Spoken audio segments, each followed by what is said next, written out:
Alright, training frequency with triceps as well. So the last one was on biceps with cables.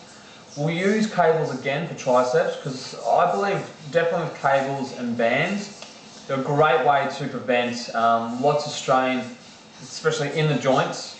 Tendons and ligaments stay more freer and you can control a lot more. There should be no swing, no other movement because you're trying to isolate, you know, just either the biceps or the triceps. So with triceps, with frequency, the same again. So training, I usually, if I'm doing a frequency, training frequency, I'll do 3 days and bis and tris together usually.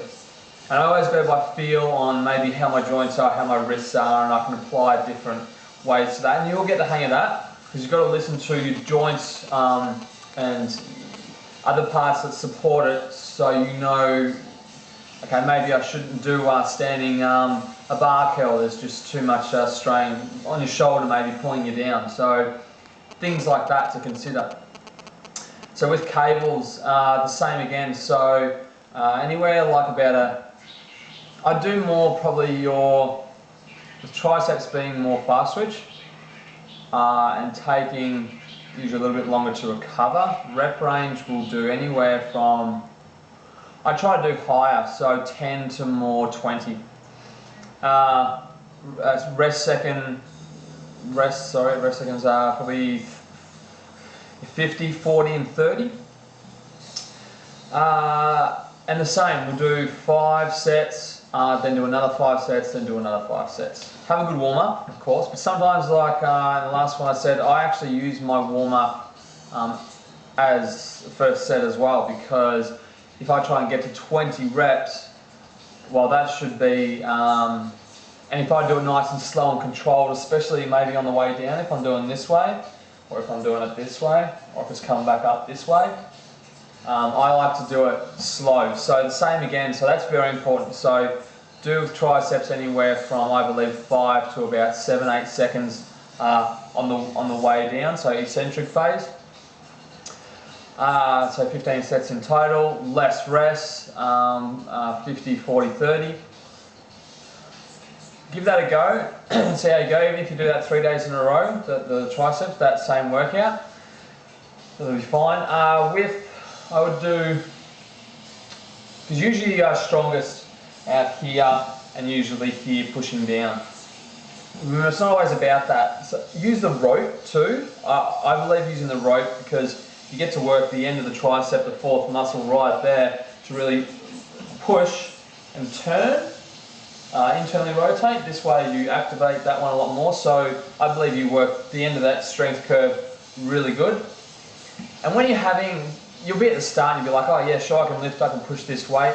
You get to the second or the third, you know, leave your ego in front of the door, do it slow, recruit more fibers. That's where we grow in the slow, the negative phase. It's not about the weight, you know, so yeah.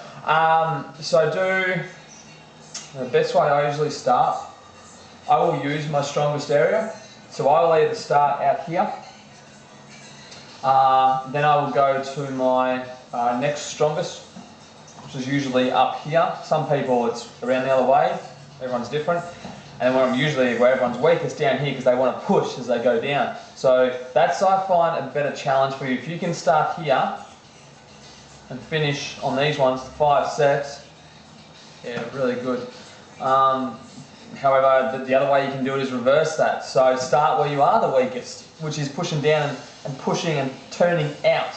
Remember, turning the hands, in. So that way you push the tricep out and work the last head. So you can start down that way. Yeah, and then you could go up here, and then you could go out here. So I do that sometimes as well. It all depends on how you feel. But using cables 3 days in a row, your body's not going to get used to it in 3 days. You're going to prevent injuries because you can control it a lot better instead of like a dumbbell being all over the place or something when you're doing these. You've got to remember that the cable is in one direction. So if your arm is locked and you're doing it, that's all it should be. And if you start going like this and pushing or whatever, lower the weight. Do it properly, because remember we want the slow phase. And because we're doing 3 days in a row, you're going to be wrecked. So Yeah, and apply protein beforehand. Even protein during, that's okay, that's fine, I do that. And then protein after. All different types, mix it up, varieties, electrolytes, even like your coconut water during your workout, it's great. You know, some people don't like it. Once you get used to it, and this is where taste buds come into effect. Everyone's got different taste buds, but if you're addicted to lots of sweets and sugars, coconut might seem not actually that great to you because it's a different type, because it's natural. That's where people get very confused with the natural sugars and the unnatural processed stuff. People can't almost handle natural sugars. But everyone's different there too. So, yeah, cheers.